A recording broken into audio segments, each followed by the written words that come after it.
C'est une enveloppe historique qui doit permettre à la France d'être prête en cas de conflit de haute intensité comme celui qui se joue depuis 15 mois en Ukraine. Entre 2024 et 2030, l'exécutif veut mettre sur la table 413 milliards d'euros pour ses armées.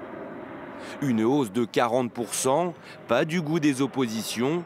Le ministre Sébastien Lecornu, lui, la justifie. Il n'y a rien de trop. Il faut qu'on se prépare à un combat majeur de haute intensité.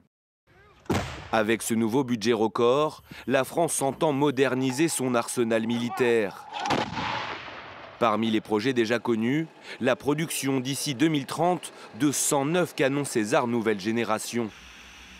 L'armée de terre bénéficiera de 3000 drones, la marine de nouveaux équipements, à commencer par plusieurs frégates dernier cri.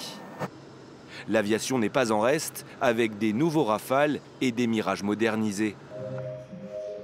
Autre axe majeur de cette loi de programmation militaire, s'adapter à la menace hybride en formant les militaires bien plus tôt, parfois avant le bac, à de nouveaux métiers comme ceux du numérique.